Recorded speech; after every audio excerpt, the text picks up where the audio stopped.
বিসমিল্লাহির রহমানির রহিম। আসসালামু আলাইকুম ওয়া রাহমাতুল্লাহি ওয়া বারাকাতুহু। Hello everyone. আমাদের জীবনে চলতে গেলে আমাদেরকে জ্ঞান অর্জন করতে হবে। জ্ঞান অর্জন ছাড়া আমরা চলতে পারবো না। কোরআন হাদিসের জ্ঞান অর্জন ছাড়া আমরা আখিরাতে আল্লাহ পাকের কঠিন আযাব থেকে মুক্তি পেতে পারবো না। এমনই আপনাদের কাছে আমি কিছু পেশ করব মহামূল্যবান ব্যক্তিদের বাণী, যিনার নাম হযরত উসমান হিরি রহমাতুল্লাহি আলাইহি। ওনার মহামূল্যবান উপদেশ আপনাদের কাছে উপস্থাপন করব। আশা করি আপনারা যদি এই মহামূল্যবান উপদেশগুলা শুনে এগুলার উপর আমল করেন, আপনাদের জীবন অবশ্যই ধন্য হবে দুনিয়াতে এবং আখিরাতে। তো মনোযোগ দিয়ে শুনেন, আমি তাদের উপদেশগুলা পেশ করতেছি। উপদেশ নাম্বার 1, কৃপণতা, বদান্যতা, অপমান, মান এই 4টি জিনিস মানুষের মধ্যে সমানভাবে না থাকলে সে কখনো পূর্ণ মানুষ হতে পারে না। আবারও বলতেছি, কৃপণতা, বদান্যতা, অপমান ও মান এই 4টি জিনিস মানুষের মধ্যে সমানভাবে না থাকলে সে কখনো পূর্ণ মানুষ হতে পারে না। উপদেশ বাণী 2, বিপদে ধৈর্য ধারণ করতে যে অভ্যাস করে তাকে ধৈর্যশীল বলা যায়। অর্থাৎ বিপদে যে ধৈর্য ধারণ করতে অভ্যাস করে, যে বিপদ আসবে আমি ধৈর্য ধরব, এরকম অভ্যাস যে করে তাকে ধৈর্যশীল বলা যায়। উপদেশ নাম্বার 3, ভয় মানুষকে আল্লাহর কাছে পৌঁছে দেয় আর অহংকার তার থেকে দূরে সরিয়ে দেয়। ভয় মানুষকে আল্লাহর কাছে পৌঁছে দেয় আর অহংকার তার থেকে দূরে সরিয়ে দেয়। অর্থাৎ আমাদের অহংকার করা উচিত নয়। আমরা যদি অহংকার করি তাহলে আমরা আল্লাহ তাআলার কাছ থেকে অনেক দূরে সরে যাব। অর্থাৎ আল্লাহ তাআলা আমাদেরকে ঘৃণা করবেন, উনি আমাদেরকে আযাবের মধ্যে গ্রেফতার করে দিবেন। উপদেশ বাণী 4, যে কোনো কাজে আল্লাহর উপর নির্ভরতাই হলো তাওয়াক্কুল। যে কোনো কাজে আমরা দৈনন্দিন জীবনে যত কাজ করি, ব্যবসা বাণিজ্য, চাকরি, কৃষিক্ষেত্র, সব কাজেই আল্লাহ তাআলার উপর নির্ভর করতে হবে।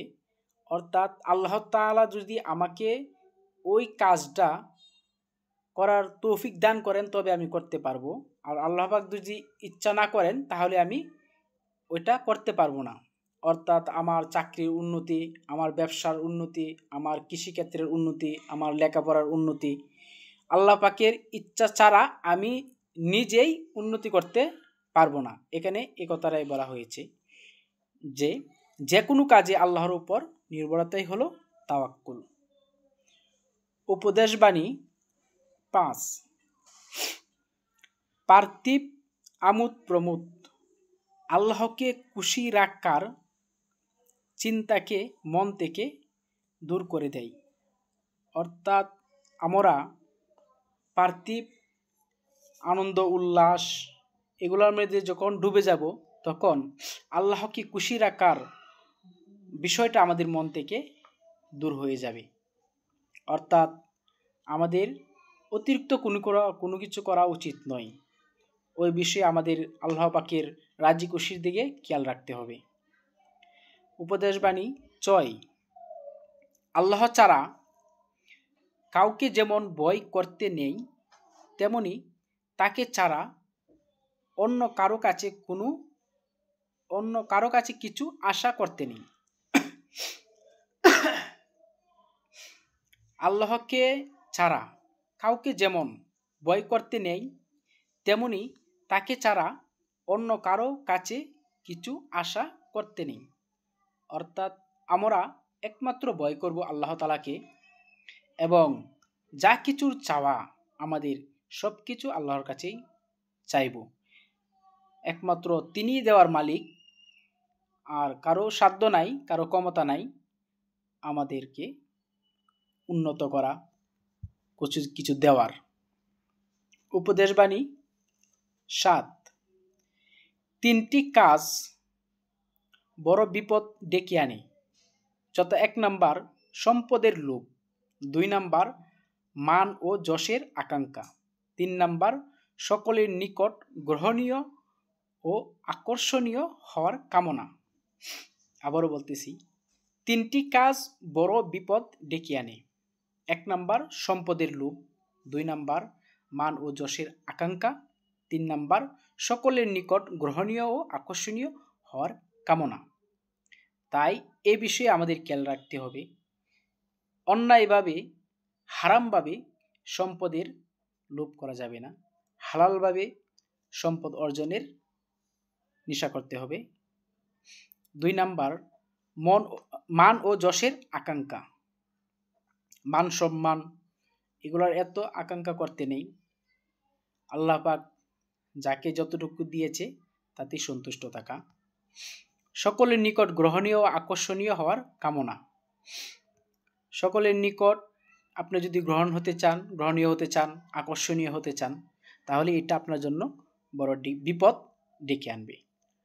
সো এ বিষয়ে আমরা কেয়ারফুল থাকব।